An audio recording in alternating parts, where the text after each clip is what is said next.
Why don't you just tell everyone a little bit about your background as it pertains to the combustion catalyst? Academically, I have a doctorate in biochemistry and a secondary degree in chemical rheology, and went to work with those 2 degrees for the government, working on catalyzation products which developed into this chemistry. Not something solely on my own. The government was using it for a lot of other things, but I saw some interest in it, so we took it a step further, and over the last 27 years of manufacturing fuel additives have decided that this technology in particular was the foremost that's available in the United States and basically in the world right now. All right, well, that's wonderful. How did you get involved in this particular science and this particular technology? Did some research with the government on using it as a rocket booster, actually as a missile booster for the Department of Defense with a contract we had when we first started our own private sector business. And okay, so explain in lay terms, if you would please, Steve, how and why does this product work? Well, unlike other fuel additives, it is a catalyst, and it's not a catalyst for fuels, for the liquid fuels themselves. It's actually metallurgy and has a reaction with what's called, in this case, the fire deck, which is the metal surface in a combustion chamber in an internal combustion engine.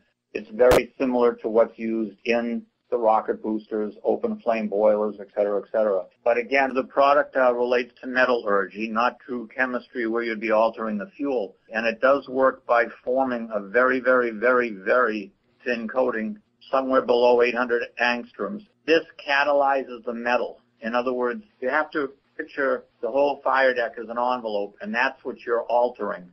You're altering a moment in time when the fuel detonates.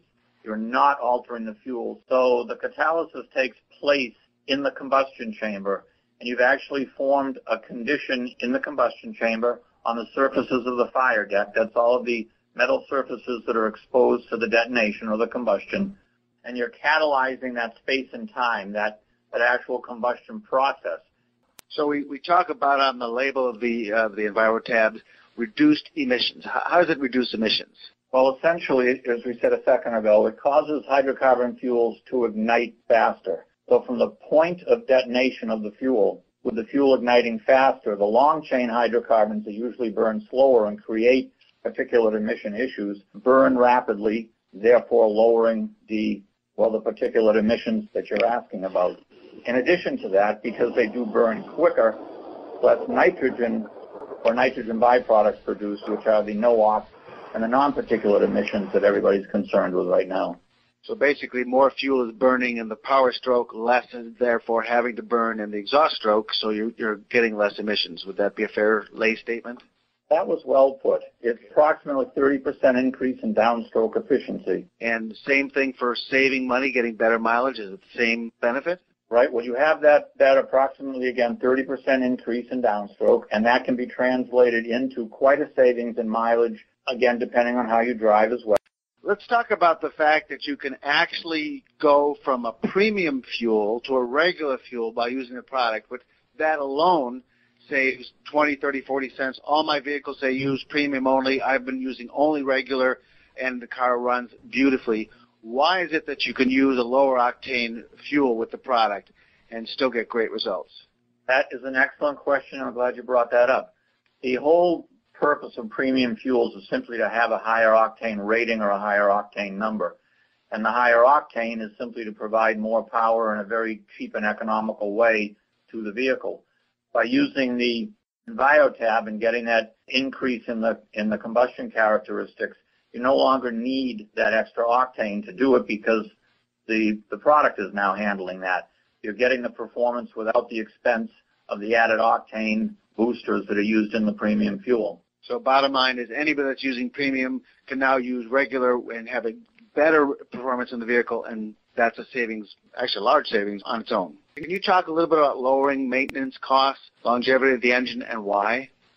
Certainly. Again, because it's a metal technology, and that quote-unquote thin film is formed, it accomplishes several things. It can eliminate popping holes in the top of a piston from overburning and the thermite reaction of other ingredients that are found in commercial pump fuels. It reduces technically what everybody's calling head wear lately, which is just wear around the valve seats and so forth. Now, an interesting thing is an early version of the material was actually used by a couple of major players in the fuel industry to replace lead until the no-leaded fuel situation was squared away as a valve seat material, which it still works, obviously, in that function and reduces both valve wear and valve seat wear because of that. It will also, because it causes unburned carbon deposits to burn off, lengthen the life of the rings on the piston. You will get less blow-by over only a few thousand miles. The rings will clean up tremendously. And tests that have been done with major engine manufacturers, if you take an engine that's not treated, comparative length of time and miles of an engine that is treated, you'll notice the treated engine looks brand new. It's pretty amazing. So there's a lot of money that can be saved in wear and tear, and again, especially with commercial vehicles that suffer harder extremes in how they're used and so forth. So unlike detergents that may clean the hard carbon deposits off, but then drop those little, essentially rocks into the oil, which act as almost a sandblast of the engine, this is burning the carbon off, and therefore engines can last significantly longer, and oil changes can be reduced, which is just another savings. Is that correct? Right. Well, you're going to act to burn off even the hard carbon that's there. You're going to reduce blow-by through the rings. That's going to, of course, preserve the oil for a longer length of time. It is a tremendous factor against the normal wear of an engine. If I can just kind of add on to that, we actually have trucks that were normally changing the oil every 15,000 miles and now changing them every 40,000 miles with no harmful effects because of the product. So people say, well, can this hurt my vehicle in any way? So let's talk about that. Can it do any damage in any way, shape, or form to the car?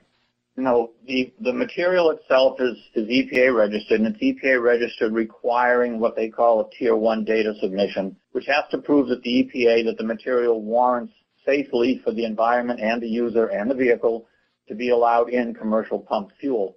The material itself will not hurt a car no matter how much you use it. It's totally benign. Well, in fact, you have testing done that I have and others have that shows it doesn't do anything to the fuel at all, which takes it out of the fuel additive arena. It actually chemically does not alter the fuel whatsoever, correct?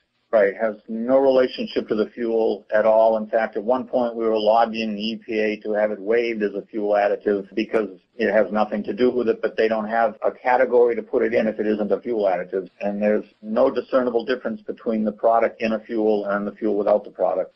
So if anybody says, well, can this hurt my car? It doesn't do anything to the fuel. Nothing in particulate matter in a particulate size gets past the fuel filter. It's just a cause and effect situation. Not only can it not hurt your car, it's not possible to hurt the car, it's actually good for the engine. So that's why we're calling it the first vitamin for your vehicle. Exactly. So part of the problem, obviously, Steve, is the quote-unquote additive arena is crowded with junk. I call it a snake oil industry. So many of these companies have these products that are nothing more than detergents, but they make the same claims. So why is the EnviroTabs unlike anything else in the market today? Well, again, it has nothing to do with the fuel, where the other products do. They're all either solvents or modified detergent blends to clean out varnishes and so forth, built up weak carbon deposits, things that were more common 20 years ago than are in the new vehicles of today. The technology that we have here, as I said, is metal technology. It's very simple, very efficient. Everything about it is beneficial to the engine, from the savings on wear and tear to the fuel savings and so forth and so on. And it, of course, is environmentally friendly. So nothing to do with the fuel additives that are typically on the market. In closing, where else could you get a product that reduces emissions, that increases the horsepower, the longevity of the engine, and does it all for free, except really the EnviroTabs? And when you look at the market size, the good we can do is just enormous. The market is huge. Fuel costs will continue to climb. The product is beneficial. It all seems like a no-brainer, and the truth is with the product. So, business is out there. Steve, I want to thank you very much for your time and your expertise. When you really understand it, the product is working 100% of the time. And so now we have a one-of-a-kind product, but we still have that paradigm of a direct-to-consumer product that's absolutely no cost to anybody who uses it. And we've got this green movement that's just percolating, about ready to explode. If you think you're excited now, wait till the thing starts rolling. It blew my mind, and I was never been easily impressed. I've seen a lot of success in my life, And what we're about to do, I think, is going to impress everybody. Thanks for listening, everyone.